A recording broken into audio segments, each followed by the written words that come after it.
नमस्कार विद्यार्थियों। पिछले वीडियो में आपने वन और वन्यजीव संरक्षण अध्याय के बारे में पढ़ा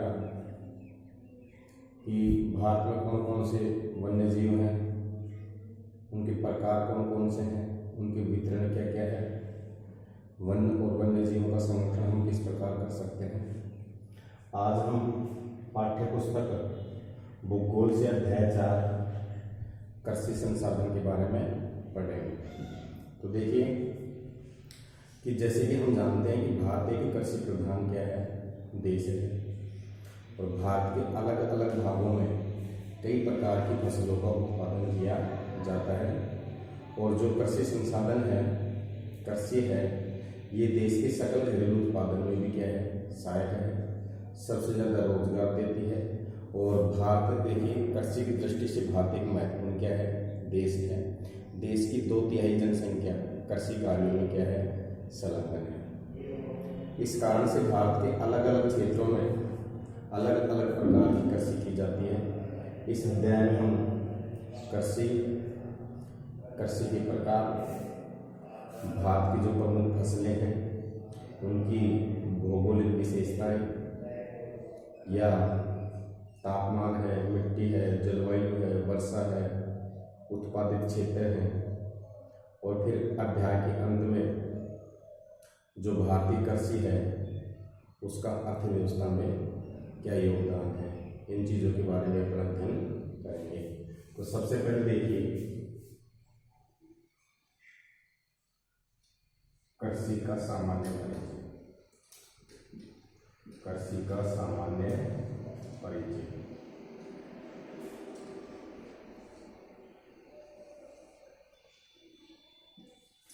तो देखिए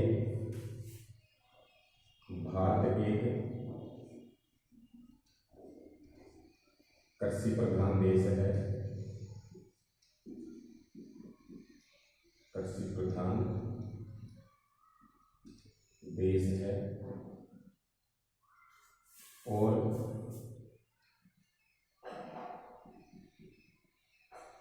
भारत की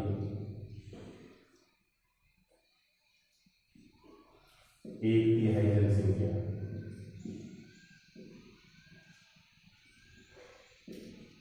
भारत की 1/3 जनसंख्या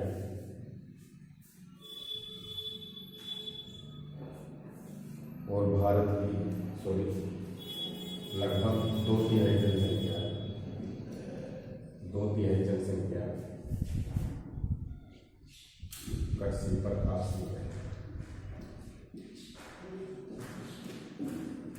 भारत की 2/3 जनसंख्या कृषि पर क्या है, आश्रित है। तो देखिए ये हम जानते हैं कि भारत एक कृषि प्रधान देश है और भारत की जो ज़्यादातर जो जनसंख्या है लगभग कृषि पर क्या है, आश्रित है। 2/3 जनसंख्या कृषि पर क्या है, आश्रित है। और कृषि को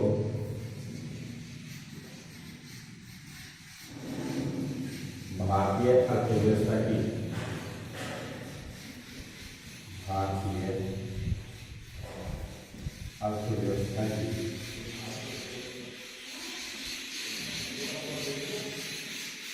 कृषि को भारतीय अर्थव्यवस्था की रीढ़ कहा जाता है। रीढ़ कहा जाता है। कृषि को भारतीय अर्थव्यवस्था की रीढ़ कहा जाता है। अगर अपन बात करते हैं तो देखिए कृषि एक प्राथमिक क्रिया है। कृषि एक प्राथमिक क्रिया है।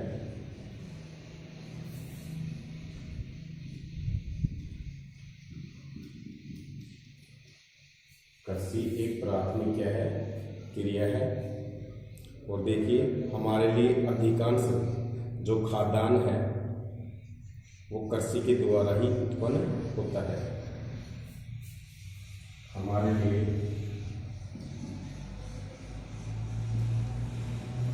खाद्यान्न और उद्योगों के लिए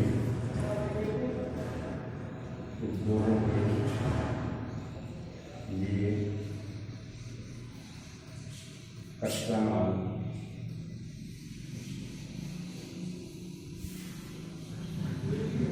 कृषि से ही प्राप्त होता है। तो जैसे कि हम जानते हैं कि देखिए कि कृषि का सामान्य परिचय कि भारत एक कृषि प्रधान क्या है देश है और भारत की 2/3 जनसंख्या कृषि पर क्या है आश्रित है। कृषि को भारतीय अर्थव्यवस्था की रीढ़ कहा जाता है। जिस प्रकार देखिए कि जो हमारा शरीर है, हमारे शरीर में जो रीढ़ की हड्डी है वो शरीर का बैलेंस रखती है, जिसके बगैर हमारा शरीर का जो संतुलन है वो बना रहता है। इसी प्रकार अगर भारतीय अर्थव्यवस्था में से कृषि के क्षेत्र को निकाल दिया जाए तो भारतीय अर्थव्यवस्था वीक हो जाएगी, कमजोर हो जाएगी। इस कारण भारतीय अर्थव्यवस्था की रीढ़ इसे कहा जाता है, कृषि को कहा जाता है। और देखिए कृषि एक प्राथमिक क्या है क्रिया है। कक्षा 9 में आपने पढ़ा कि भारतीय जो अर्थव्यवस्था है, अर्थव्यवस्था के 3 क्षेत्र होते हैं, प्राथमिक क्षेत्र, द्वितीय क्षेत्र और तृतीय क्षेत्र। जो प्राथमिक क्षेत्र होता है उसमें कृषि और उसके सहायक क्षेत्र को गिना जाता है। जैसे कृषि है, पशुपालन है, डेयरी है, मत्स्य है, खनन है आदि क्रियाएं।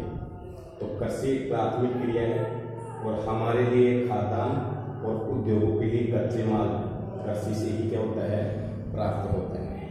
कि उद्योगों के लिए कच्चा माल और खाद्यान्न हमारे को कृषि से ही क्या होता है, उद्योगों के लिए कच्चा माल और हमारे लिए खाद्यान्न है कृषि से ही क्या होता है प्राप्त होता है। अब बात करते हैं अपन कि भाई कृषि क्या है, कृषि किसे कहते हैं। ज़्यादातर देखिए अपन ग्रामीण क्षेत्र से हैं और आप अपने दैनिक जीवन में आसपास में विभिन्न प्रकार की जो फसलें हैं उनको बोते हुए, उगते हुए, कटते हुए विभिन्न प्रकार से देखे होंगे और हम भी इसी क्षेत्र से जुड़े हुए हैं। तो देखिए कृषि है क्या, आप बता सकते हो उसको। अब बात आती है कि कृषि क्या है, कृषि है क्या।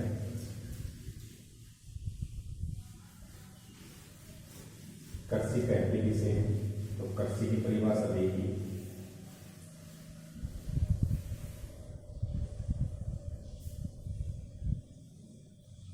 भूमि पर फसल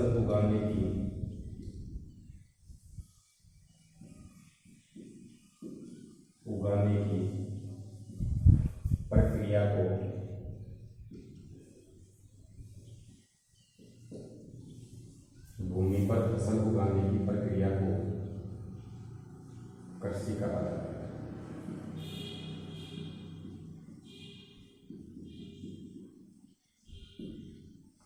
अब बात आती है कि भाई कृषि किसे कहते हैं। तो देखिए कि भूमि पर, मिट्टी पर फसल उगाने की प्रक्रिया क्या कहलाती है, कृषि कहलाती है। अब भूमि पर हम किसी भी प्रकार की फसल उगाए, चाहे वो खाद्यान्न फसल हो, चाहे वो पेय फसल हो, ये सारी की सारी क्या कहलाती है, कृषि कहलाती है। अब बात आती है देखिए कि जो कृषि के जो प्रकार हैं वो कौन कौन से हैं। इस अध्याय में हम कृषि के जो प्रकार हैं उनके बारे में ही अध्ययन करेंगे। तो आप बता सकते हो कि कृषि क्या है, कि भूमि पर फसल उगाने की प्रक्रिया को ही कृषि कहा जाता है। भूमि पर फसलें उगाने की प्रक्रिया को ही कृषि कहा जाता है। अब बात आती है भारतीय कृषि के प्रमुख प्रकार कौन कौन से हैं। तो यहाँ चर्चा करते हैं अपन कृषि के प्रकार।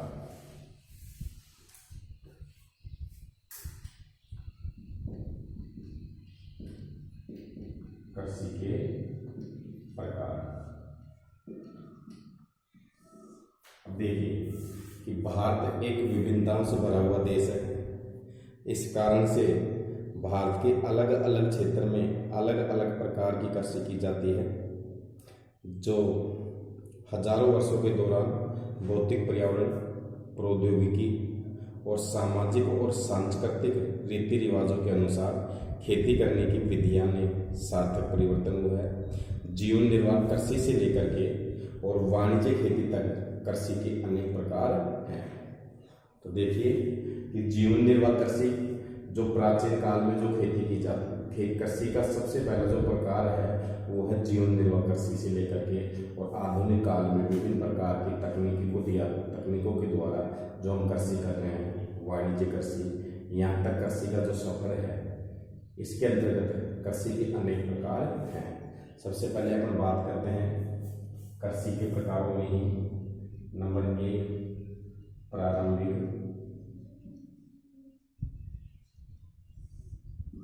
जीवन निर्वाह कृषि। प्रारंभिक जीवन निर्वाह कृषि। तो कृषि के प्रकारों में पहला रूप है प्रारंभिक जीवन निर्वाह कृषि। कि प्रारंभिक जीवन निर्वाह कृषि है क्या? तो देखिए इस प्रकार की कृषि भारत के कुछ भागों में अभी भी की जाती है। देखिए प्रारंभिक जीवन निर्वाह कृषि क्या है? सबसे पहले नंबर 1 इस प्रकार की कृषि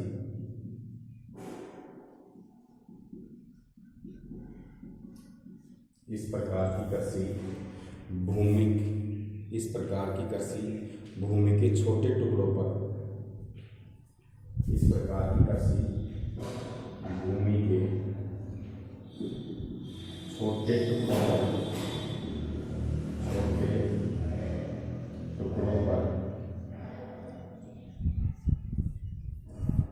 प्रारंभिक जीवन निर्वाह कृषि क्या है कि इस प्रकार की कृषि भूमि के छोटे टुकड़ों पर आदिम कृषि औजारों से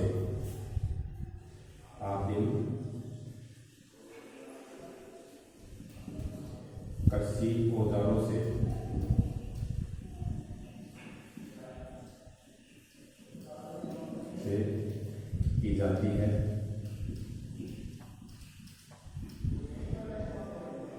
आदिम जीवन निर्वाह कृषि क्या है? तो इस प्रकार की कृषि भूमि के छोटे टुकड़ों पर आदिम कृषि औजारों से की जाती है। ये औजार कौन कौन से हैं? जैसे लकड़ी के हल, खुदाई करने वाली छड़ी,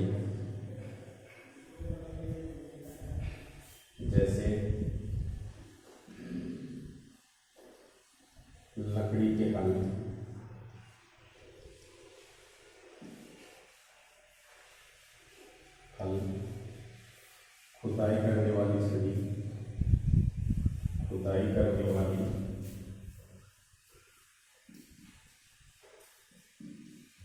छड़ी, और डाउ, खुदाई का ये क्या कहलाता है? डाउ। और इसके अलावा देखिए परिवार के समुदाय श्रम की मदद से की जाती है। परिवार के लोगों के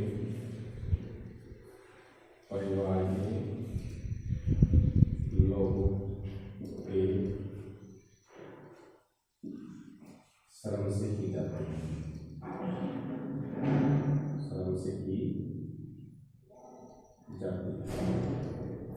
अब बात करते हैं अपन कि प्रारंभिक जीवन निर्वाह कृषि क्या है। देखिए कि इस प्रकार की कृषि भूमि के छोटे टुकड़ों पर आदिम कृषि औजारों से की जाती है, जैसे लकड़ी के हल, खुदाई करने वाली छड़ी, डाव, और इसके लिए परिवार के लोगों के श्रम से की जाती है। परिवार के लोग मिलकर के काम करते हैं और इस प्रकार की कृषि की जाती है। और इस प्रकार की कृषि भारत के कुछ भागों में अभी भी की जाती है। इस प्रकार की कृषि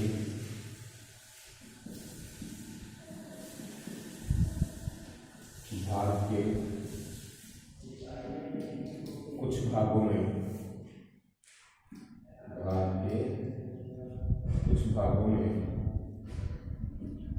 अभी भी की जाती है।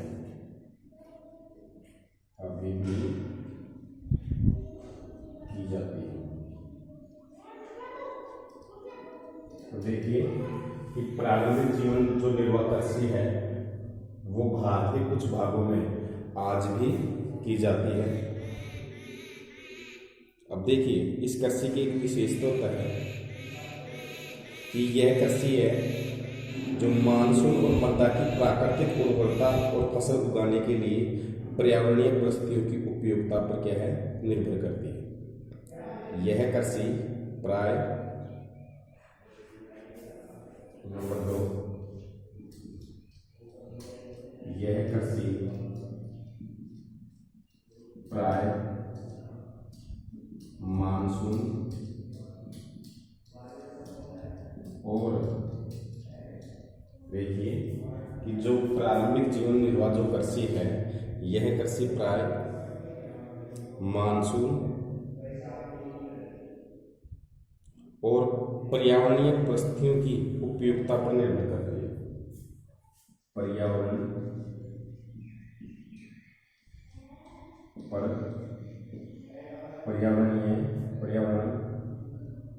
परिस्थितियों पर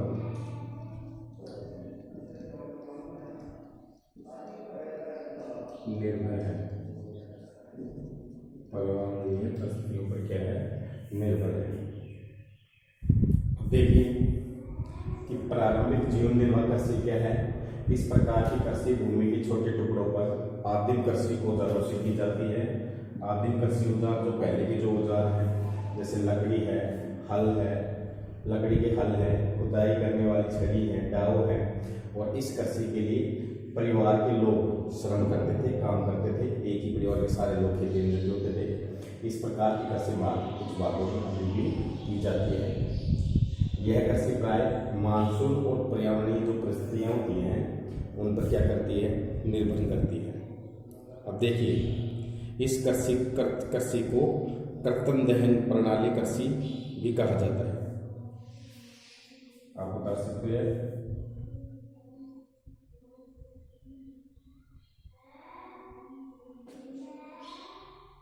इस कृषि को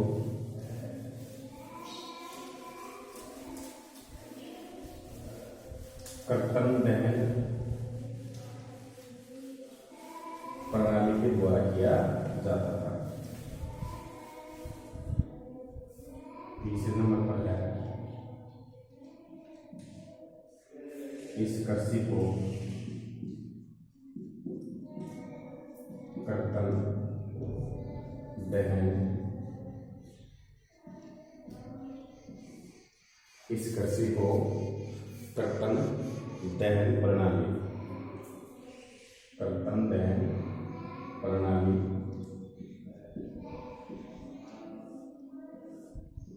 इस कृषि को कृत्रिम दहन प्रणाली से किया जाता था। प्रणाली से किया जाता था।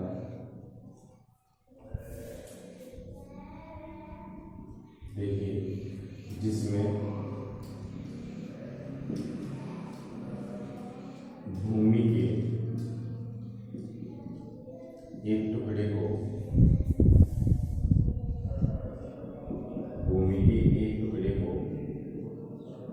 साफ करके, भूमि के एक टुकड़े को साफ करके उस पर कृषि की जाती थी, उस पर कृषि की जाती थी। देखिए, कृत्रिम दहन प्रणाली क्या है, मैं आपको एक बार बता देता हूँ।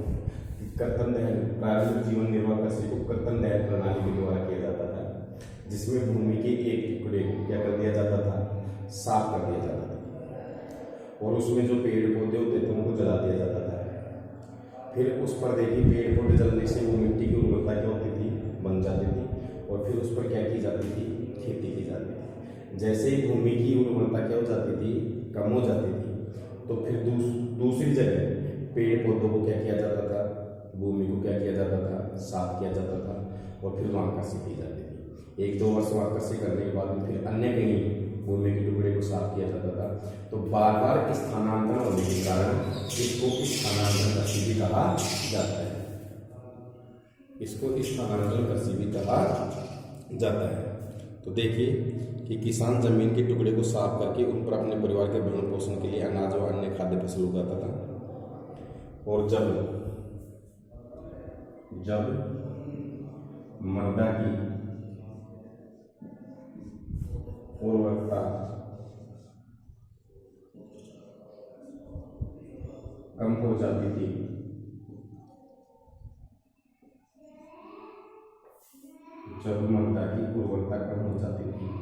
तो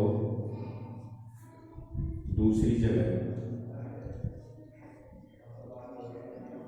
भूमि के टुकड़े को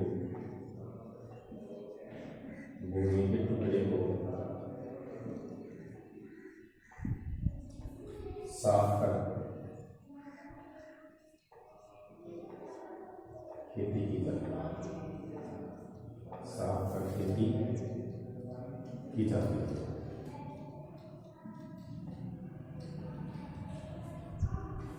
और अनाज व फसलें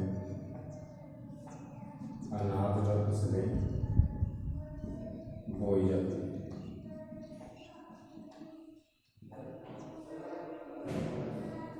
इस कारण इसे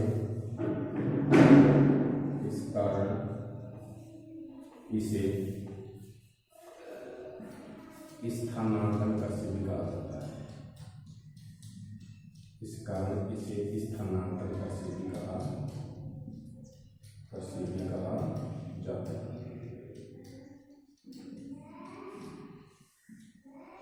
इस कारण इसे स्थानांतरण कृषि भी कहा जाता है। अब देखिए,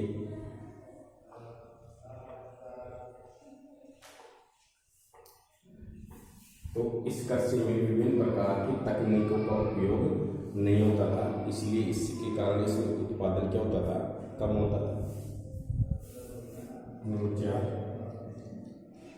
तकनीकों के अभाव के कारण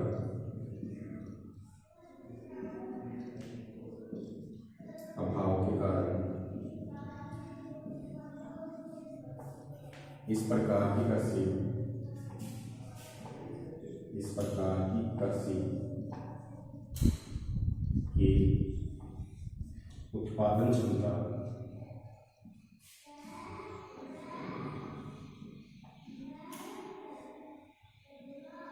कम होती है।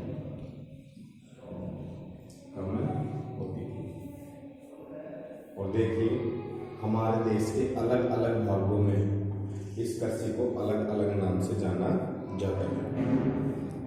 तो देखिए विद्यार्थियों, अपन बात कर रहे थे कृषि के प्रकारों की, कि कृषि के कौन कौन से प्रकार हैं।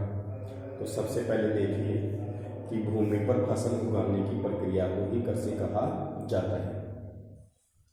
कि भूमि पर अगर अपन किसी भी प्रकार की अगर फसल उगाते हैं तो उसको हम क्या कहते हैं, कृषि कहते हैं। भारत के अलग अलग क्षेत्रों में आदिम काल से लेकर के और वाणिज्यिक कृषि तक अलग अलग प्रकार से कृषि की जाती है। तो इसी में ही अपन भारत में जो कृषि के जो मुख्य प्रकार हैं, तो सबसे पहले देखिए प्रारंभिक जीवन निर्वाह कृषि क्या है। ये कृषि प्राचीन काल से ही इस कृषि का जो प्रारूप है वो भारत के अंदर चलता आ रहा है। तो देखिए कि प्रारंभिक जीवन निर्वाह जो कृषि है, ये कृषि का प्रारंभिक क्या है, रूप है। और लोग अपने आजीविका के लिए, भरण पोषण करने के लिए इस प्रकार की कृषि को प्रोत्साहन देते थे। देखिए इस कृषि की कुछ विशेषताएं हैं कि प्रारंभिक जीवन निर्वाह जो कृषि होती है, ये भूमि के छोटे टुकड़ों को साफ करके की जाती है, जिस पर प्राचीन औजार जैसे लकड़ी के हल है, दाव है, खुदाई करने की जो छड़ी है, और जिसमें परिवार के सदस्यों के श्रम द्वारा, काम के द्वारा इस प्रकार की कृषि की जाती है। यह कृषि मानसून और पर्यावरणीय परिस्थितियों पर क्या है, निर्भर है। इस कृषि को कर्तन दहन प्रणाली कृषि भी कहा जाता है। क्यों कहा जाता है? देखिए कर्तन दहन प्रणाली कृषि क्या है कि इसमें क्या करते थे कि जिसमें किसान था वो भूमि के एक टुकड़े को क्या करता था, साफ करता था, फिर उस पर कृषि की जाती थी, जिसमें किसान अपने विभिन्न प्रकार से अनाज और खाद्यान्न फसलें क्या करता था, उस पर उगाता था। और जब मृदा की उर्वरकता जो क्षमता थी कम हो जाती थी तो किसान दूसरी जगह जाकर के भूमि के टुकड़े को क्या करता है, साफ करता है और अनाज में फसलें बोता या बोई जाती थी, और अनाज में फसलें बोई जाती थी। इस कारण से इस कृषि को स्थानांतरण कृषि भी कहा जाता है। अब देखिए इस कृषि में प्रारंभिक प्राचीन जो औजार थे उनका ही क्या होता था, इस्तेमाल होता था, इसलिए इसमें तकनीकों के अभाव था। इस प्रकार की कृषि में तकनीकों का क्या था, अभाव था। इस प्रकार की कृषि में उत्पादन क्षमता क्या होती थी, कम होती थी। अब आगे आप बात करते हैं कि प्रारंभिक जीवन निर्वाह जो कृषि है उसको अलग अलग देश के अलग अलग भागों में अलग अलग नामों से जाना जाता है। तो देखिए इस कृषि को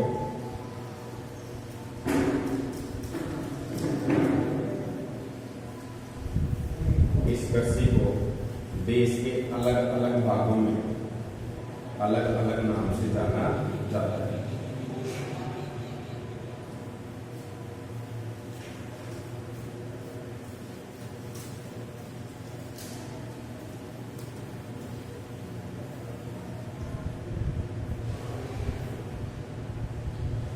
इस कृषि को देश के अलग अलग भागों में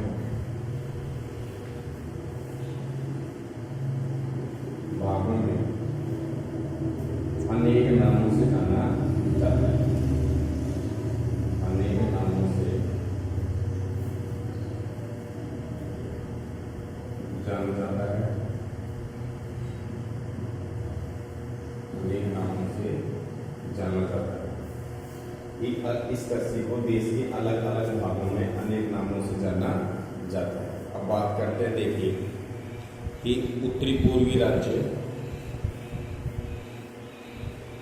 उत्तरी पूर्वी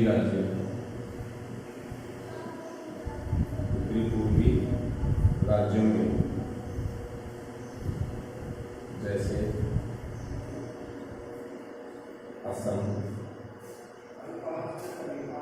उत्तरी पूर्वी जो राज्य हैं जैसे असम, मेघालय, मिजोरम, असम, मेघालय, मिजोरम, नागालैंड,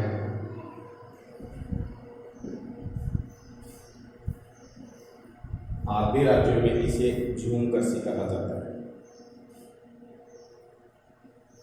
नागालैंड में झूम कृषि,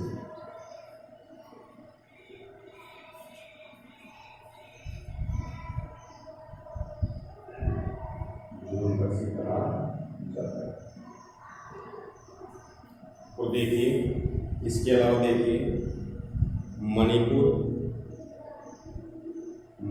में इसको पालमू, मणिपुर में पालमू। इसके बाद देखिए जो अन्य राज्य हैं जैसे मणिपुर में इसको पालमू,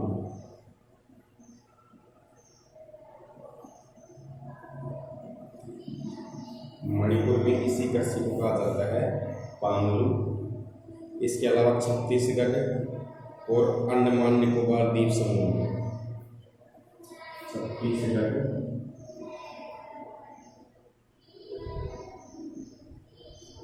और अंडमान निकोबार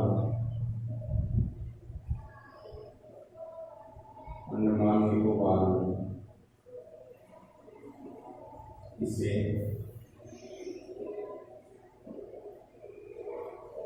दीपा कहा जाता है।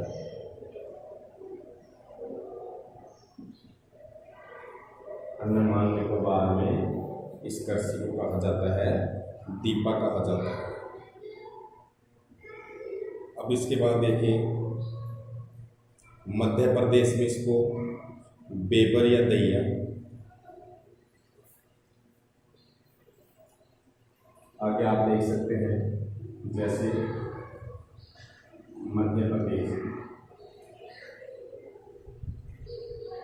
मध्य प्रदेश में इसको कहा जाता है बेबर या दहिया। बेबर या दहिया। देखिए मध्य प्रदेश में इसी कृषि को बेबरिया क्या कहा जाता है, दहिया कहा जाता है। आगे अगर अपन बात करते हैं आंध्र प्रदेश में इसको कोंडू या पेडा। आंध्र प्रदेश में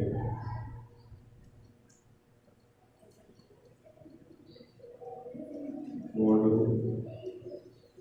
या पेडा। आंध्र प्रदेश में इसको कोंडू या क्या कहा जाता है, पेंडा कहा जाता है। उड़ीसा में इसको पामाडाबी। उड़ीसा में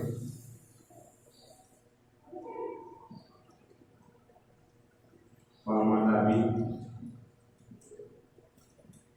उड़ीसा जो राज्य है वहाँ इसको पामाडाबी, कोमान, बरिंगा। कोमान, बरिंगा कहा जाता है। इसके बाद में अपन बात करते हैं कि पश्चिमी घाट में इसको कुमारी। पश्चिमी घाट में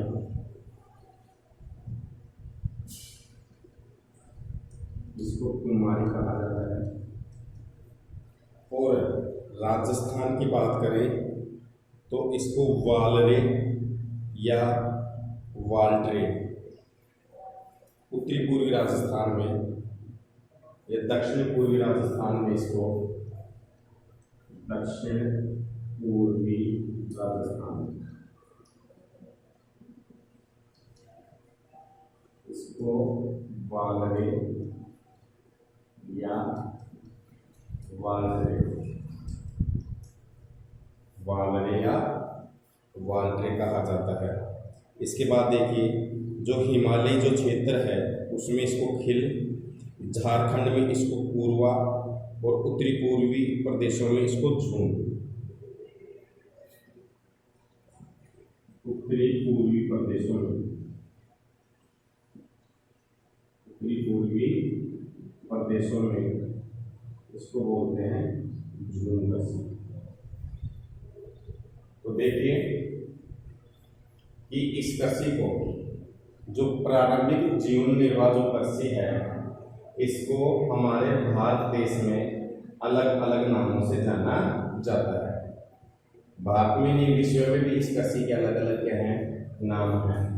तो देखिए उत्तरी पूर्वी राज्य जैसे असम है, मेघालय है, मिजोरम है, नागालैंड है, वहाँ इस कृषि को झूम कृषि कहा जाता है।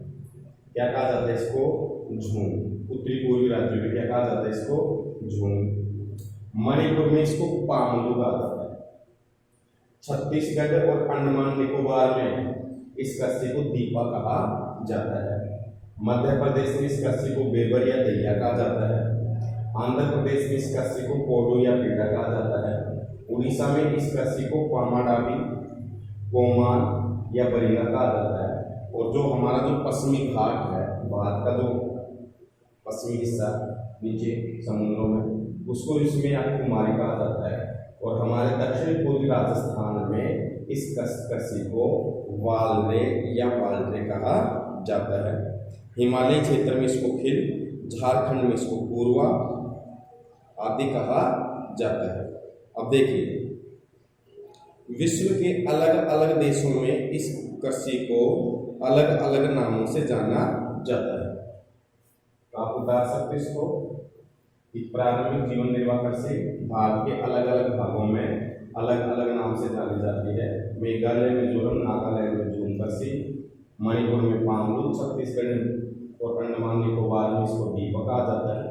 मध्य प्रदेश में बेबर या दहिया, आंध्र प्रदेश में कोडू या पेड़ा, उड़ीसा में पामाडाबी, कोमान, बरिंगा, पश्चिमी घाट में कुमारी और दक्षिण पूर्वी राजस्थान में इसको वालरे या वाल्ट्रे कहा जाता है। अब अगर आगे चर्चा करते हैं कि विश्व के अलग अलग भागों में भी प्रारंभिक जीवन निर्वाह जो कृषि है, कर्तन दहन प्रणाली है, इसको विश्व के अलग अलग देशों में भी अलग अलग नाम से जाना जाता है। तो देखिए, विश्व में अनेक ऐसे राष्ट्र हैं जहां इस कृषि को अलग अलग नामों से भी जाना जाता है। तो वे विश्व में कौन कौन से राष्ट्र हैं जहां इस कृषि को अलग अलग नामों से भी जाना जाता है, तो अपन चर्चा करेंगे। इससे पहले आप इसको उतार सकते हो। तो देखिए,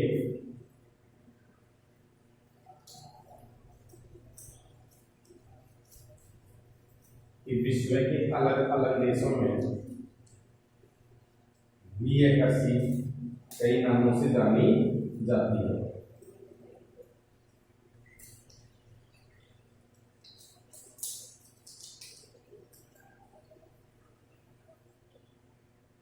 देखिए,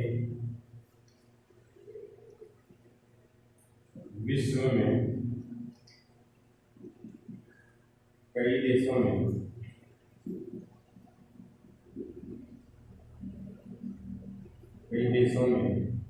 यह कृषि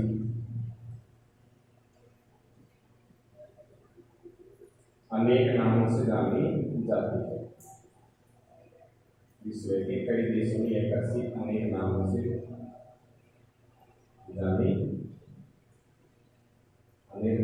जानी जाती है।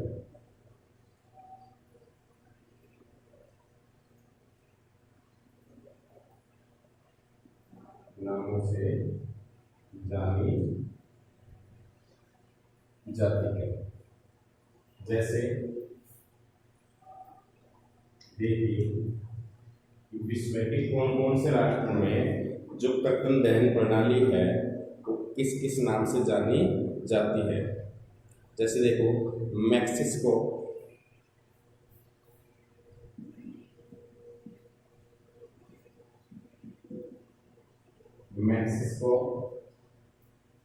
और उत्तरी अमेरिका, मैक्सिको और या मध्य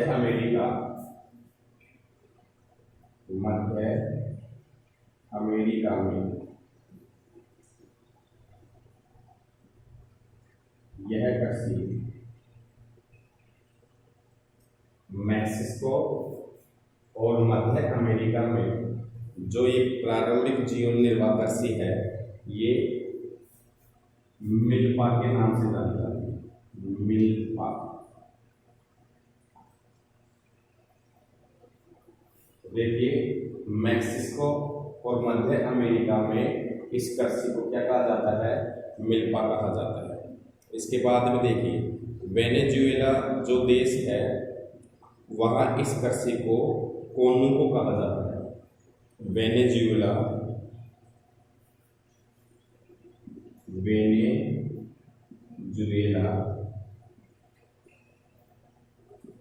में कोनू को, वेनेजुएला जो देश है वहाँ इस कृषि को क्या कहा जाता है? कोनू को कहा जाता है। इसके बाद में अगर अपन बात करते हैं, ब्राजील में इसको रोका, ब्राजील में इस कृषि को रोका कहा जाता है। ब्राजील में इस कृषि को क्या कहा जाता है? रोका कहा जाता है। इसके बाद में अगर अपन बात करते हैं तो मध्य अफ्रीका में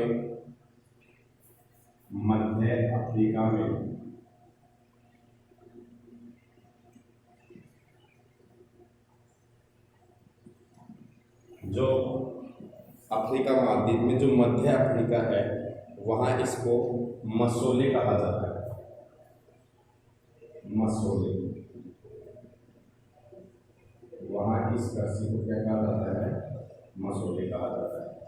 अब बच गया इंडोनेशिया में इसको लदान, इंडोनेशिया में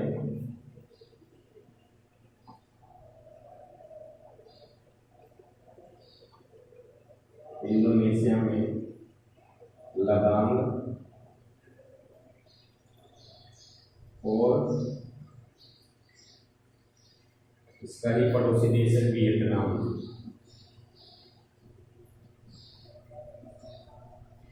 में इस कृषि को, वियतनाम में इस कृषि को रे, वियतनाम में इस कृषि को कहा जाता है रे, कहा जाता है।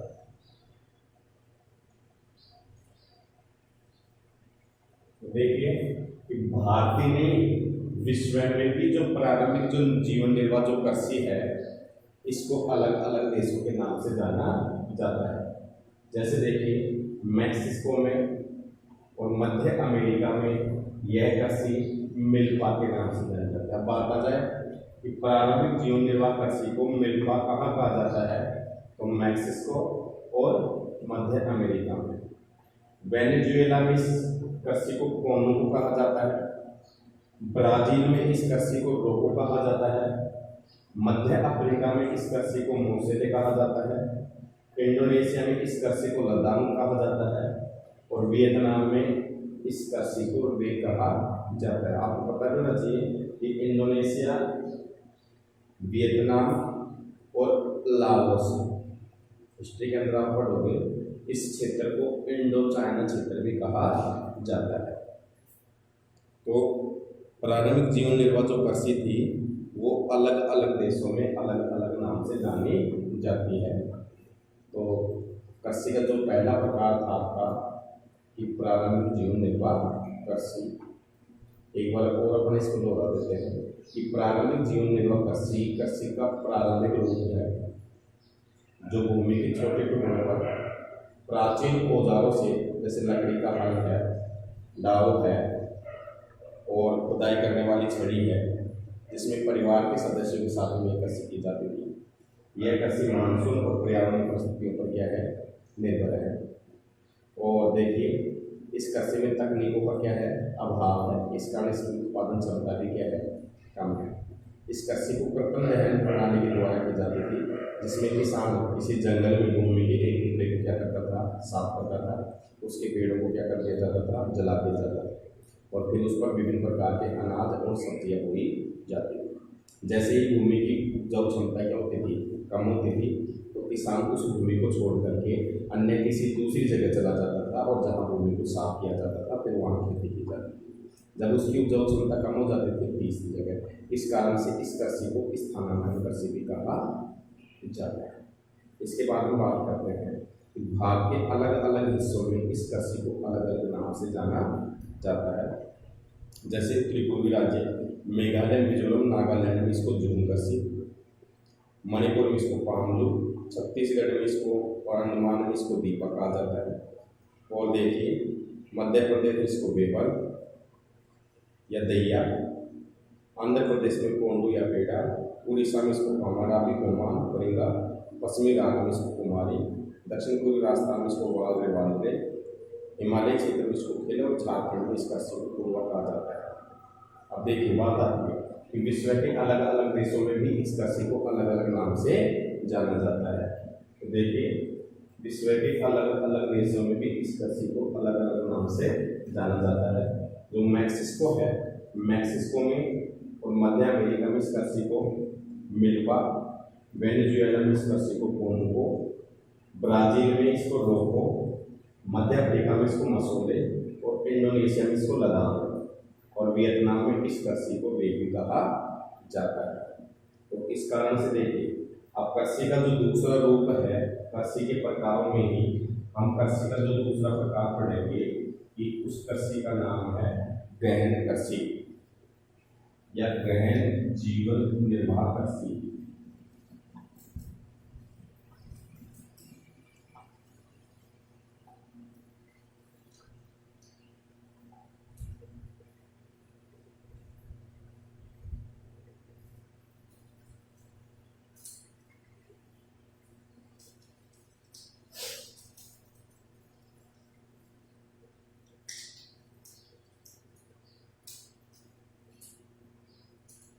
दूसरे नंबर की अगर हम बात करते हैं तो गहन निर्वाह या गहन जीविका कृषि।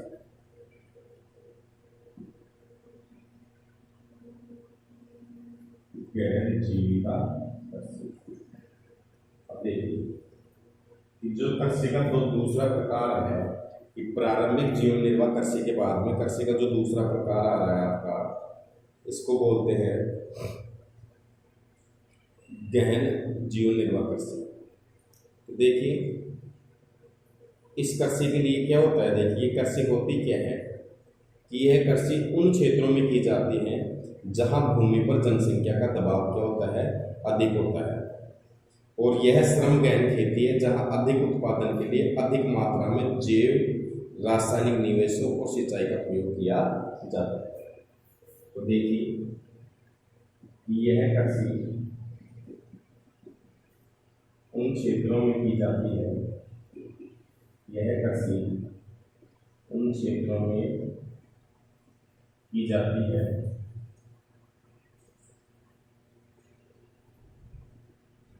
जहां जनसंख्या का भूमि पर दबाव अधिक होता है, जहां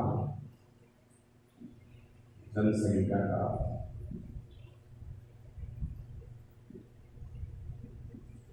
भूमि पर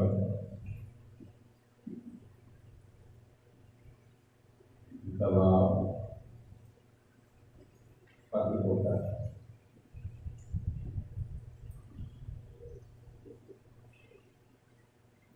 तो देखिए यह कृषि उन क्षेत्रों में की जाती है जहां जनसंख्या का भूमि पर दबाव अधिक होता है।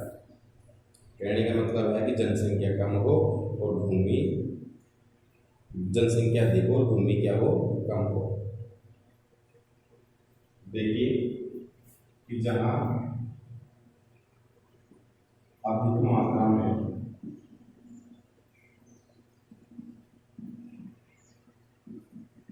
अधिक उत्पादन के लिए, अधिक उत्पादन के लिए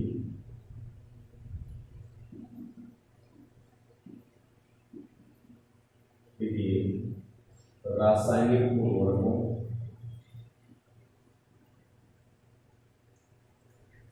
खाद, जहां अधिक मात्रा में अधिक उत्पादन के लिए रासायनिक खाद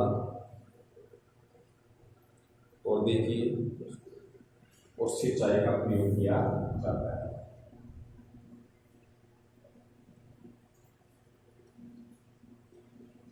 सिंचाई का अधिक प्रयोग किया जाता है।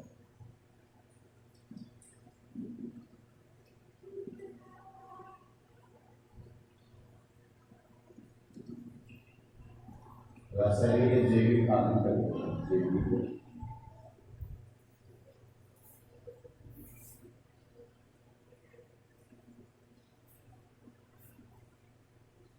देखिए तो देखिए कि गहन जीवन निर्वाह कृषि क्या है, यह कृषि उन क्षेत्रों में की जाती है जहां जनसंख्या क्या हो, ज्यादा हो और भूमि क्या हो, कम हो। अब खाने वाले ज्यादा होंगे और उत्पादन क्षमता क्या होगी, कम होगी। तो यह कृषि उन क्षेत्रों में की जाती है जहां जनसंख्या का भूमि पर दबाव अधिक हो।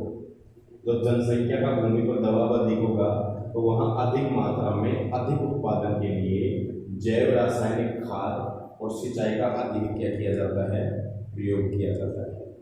अब देखिए आगे अपन बात करते हैं, देखिए कि भू स्वामित्व में विरासत के अधिकार के कारण पीढ़ी दर पीढ़ी जोतों का आकार छोटा और अलाभप्रद होता जा रहा है और किसान वैकल्पिक रोजगार न होने के कारण सीमित भूमि से अधिक पैदावार लेने की कोशिश करते हैं और भूमि इस कारण कृषि पर बहुत अधिक क्या है, दबाव। देखिए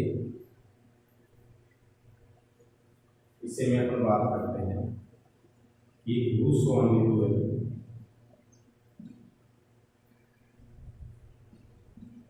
के कारण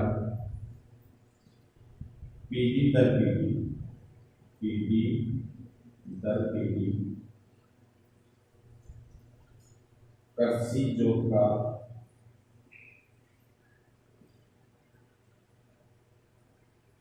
क्षेत्रफल घट रहा है। हम जानते हैं कि भूस्वामित्व के कारण, जब भूस्वामित्व के कारण पीढ़ी दर पीढ़ी कृषि जोत का जो क्षेत्रफल है वो क्या होता जा रहा है, घटता जा रहा है। इस कारण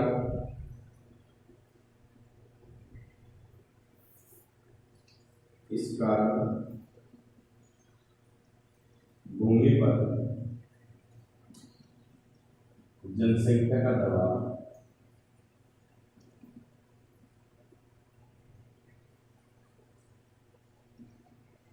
बढ़ रहा है।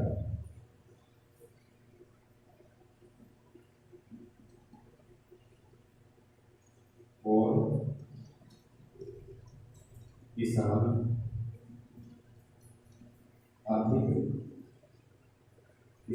कम भूमि में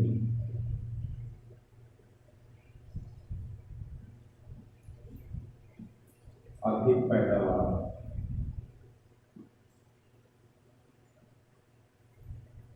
लेने की कोशिश करता है,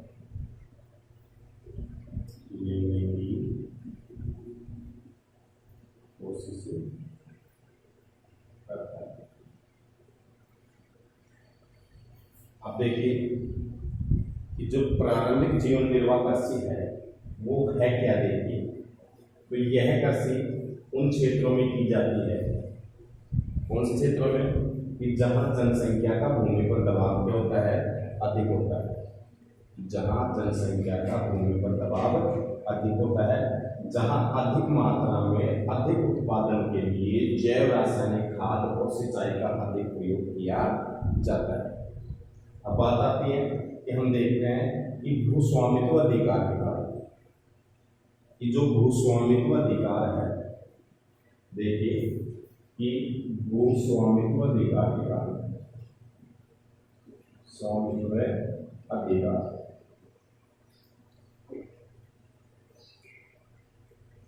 के कारण, अब जानते हैं देखिए कि भूस्वामित्व जो अधिकार है भारत के अंदर, इसके कारण क्या जानते हैं कि जैसे देखिए आपके दादाजी के पास में जो भूमि थी वो किसके पास में आ गई, आपके पिताजी के पास में। जैसे देखिए मान लेते हैं जैसे इस ए के पास में ये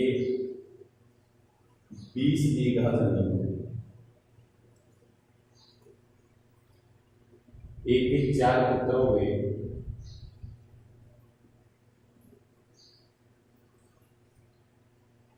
तो देखिए इस भूमि के 4 टुकड़े हो गए,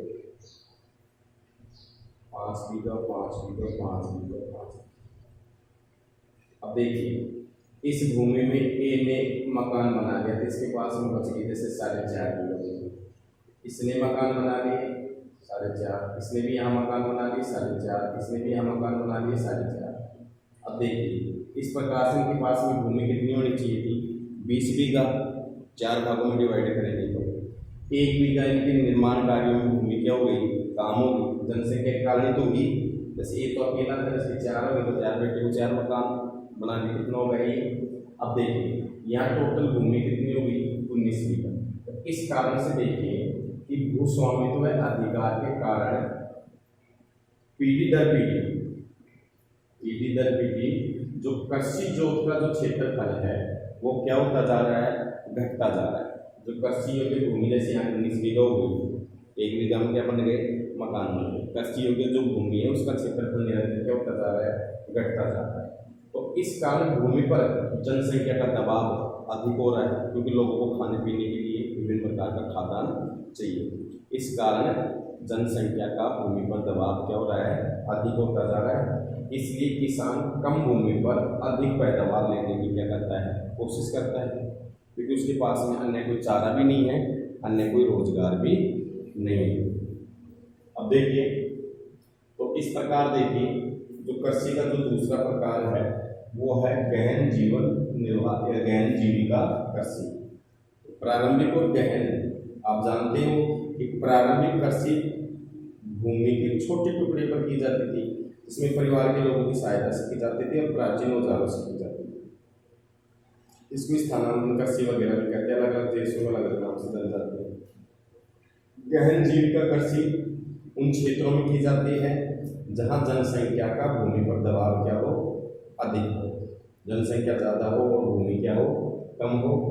जहां अधिक मात्रा में अधिक उत्पादन के लिए जैव रासायनिक खाद सिंचाई का अधिक प्रयोग किया जाता है। इसके पीछे कारण भी है कि भारत में भूस्वामित्व अधिकार के कारण जो पीढ़ी दर पीढ़ी कृषि जोत का जो क्षेत्रफल है वो निरंतर क्या होता जा रहा है, घटता जा रहा है। इस कारण भूमि पर जनसंख्या का जो दबाव है वो क्या होता जा रहा है, बढ़ता जा रहा है। और किसान कम भूमि पर अधिक पैदावार लेने की क्या करता है, कोशिश करता है। इसके बाद में देखिए अपन कृषि के प्रकारों में ही तो देखिए कि एक प्रश्न आप यहाँ बता सकते हो कि क्या आप बता सकते हैं कि आपका जो परिवार है वो किस प्रकार की कृषि कर रहा है, या फिर आप आपके आसपास की उन फसलों के नाम बता सकते हैं जो इस प्रकार की कृषि में उगाई जाती हैं। तो देखिए इसके बाद में नेक्स्ट अपन बात करते हैं कि वाणिज्य कृषि क्या है, या फिर वाणिज्य कृषि को किस किस नाम से जाना जाता है।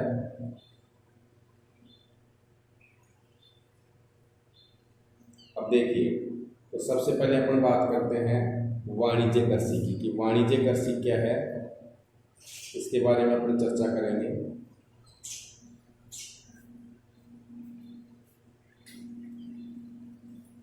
वाणिज्य कृषि क्या है।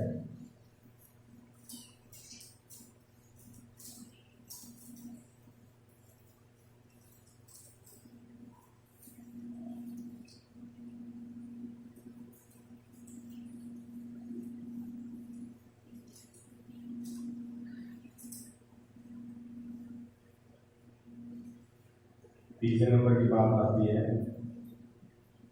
वाणिज्य कृषि। अब देखिए वाणिज्य का तो मतलब आप जानते हो कि वह कृषि जिसका उद्देश्य ही व्यापार करना हो। ऐसी फसलें उगाई हम जो बाजार में बेचने के लिए। तो देखिए वाणिज्य कृषि क्या है, देखिए कि इस प्रकार की कृषि आधुनिक निवेश जैसे अधिक पैदावार देने वाले बीजों, रासायनिक उर्वरकों और कीटनाशकों के प्रयोग से उच्च पैदावार प्राप्त करना है। तो देखिए इस प्रकार की कृषि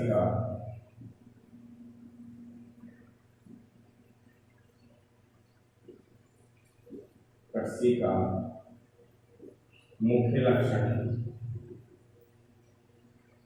इस प्रकार की कृषि का मुख्य लक्षण कि जो वाणिज्य कृषि है, इस प्रकार की कृषि का मुख्य लक्षण आधुनिक निवेशों जैसे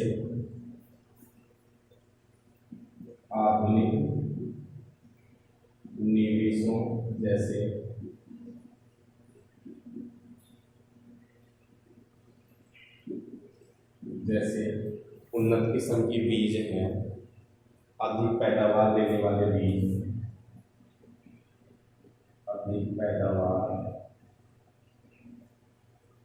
देने वाले बीज,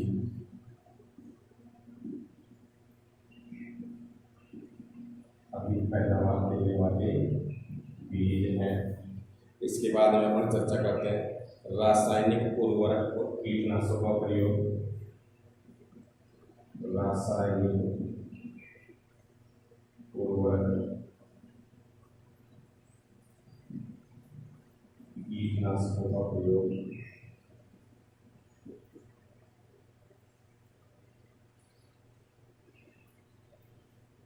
रासायनिक उर्वरक और कीटनाशकों का प्रयोग से उच्च पैदावार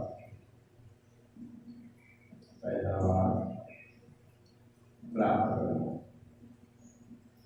उच्च पैदावार प्राप्त करना है।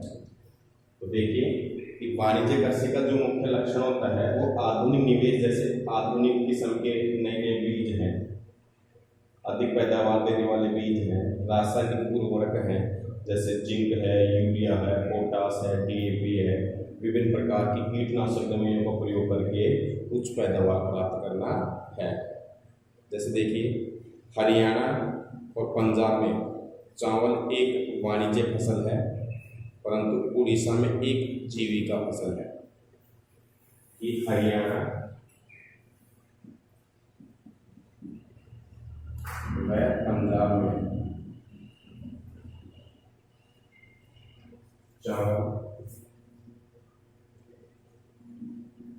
एक वाणिज्य फसल है। वाणिज्य फसल है, लेकिन उड़ीसा में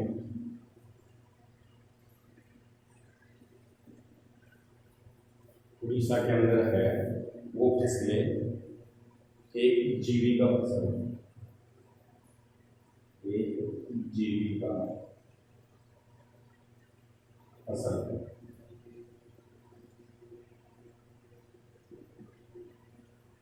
तो हरियाणा और पंजाब में चावल की बात करें तो हरियाणा और पंजाब में चावल एक वाणिज्य फसल है, लेकिन उड़ीसा में जीविका क्या है, फसल है। तो कुल मिलाकर के अपन बात करते हैं कि वाणिज्य कृषि क्या है। तो देखिए, वाणिज्य कृषि होती क्या है। तो देखिए, इस प्रकार की कृषि का जो मुख्य लक्षण है, कुल मिलाकर बताता हूँ आपको कि वाणिज्य कृषि का जो मुख्य उद्देश्य होता है कि वे फसलें वह कृषि जिसका उद्देश्य है बाजार में कच्चा माल उपलब्ध करवाना हो, या वे फसलें जिनको हम इसलिए बोते हैं ताकि उनको बाजार में बेच करके और पैसा कमा सके, मुद्रा कमा सके। तो इस प्रकार की कृषि को वाणिज्य कृषि, नकदी फसलें, व्यवसायिक फसलें कई नामों से जाना जाता है। तो इस प्रकार की कृषि का जो मुख्य लक्षण है वो देखिए, इसमें आधुनिक निवेशों द्वारा अधिक पैदावार देने वाले बीजों को खरीदा जाता है। ज़्यादा से ज़्यादा जो कीटनाशक और रासायनिक जो खाद हैं, उर्वरक, डीएपी, पोटास, जिंक, दुनिया भर के हैं, इनका और कीटनाशकों का अधिक से अधिक प्रयोग किया जाता है। आप देखते हुए होंगे आज की जो खेती कर रहे हैं आसपास में, इसका उद्देश्य होता है उच्च पैदावार प्राप्त करना। रासायनिक खाद, बीज और कीटनाशकों के प्रयोग से अधिक पैदावार प्राप्त करना इसका उद्देश्य। उदाहरण के लिए देखिए, हरियाणा और पंजाब के जो किसान हैं वो इसलिए कृषि करते हैं चावल की, चावल वहाँ एक वाणिज्य फसल है, बेचने के उद्देश्य से चावल की कृषि करते हैं। लेकिन उड़ीसा में यह एक क्या है, जीविका। उड़ीसा में चावल एक खाद्यान्न है। लोग जीवन जीने के लिए, जीविका के लिए इसकी खेती करते हैं। पंजाब और हरियाणा में देखिए, गेहूं भी एक व्यावसायिक फसल है, वाणिज्य कृषि है, लेकिन भारत के अन्य राज्यों में ये एक जीविका कृषि है, यह जीविका फसल है। तो इस प्रकार से देखिए, आज हम कृषि के 3 प्रकार पढ़ चुके हैं। प्रारंभिक जीवन निर्वाह कृषि, इसके बाद में दूसरी कृषि की बात कर रहे हैं अपन तो गहन जीविका कृषि, और तीसरी कौन सी होगी, वाणिज्य कृषि। कल अपन रोपण कृषि है, इसके अलावा प्रमुख रोपण फसलें हैं उनके बारे में चर्चा करेंगे। फिर भारत के मुख्य कृषि प्रारूप कौन कौन सी हैं इसके बारे में अपन चर्चा करेंगे।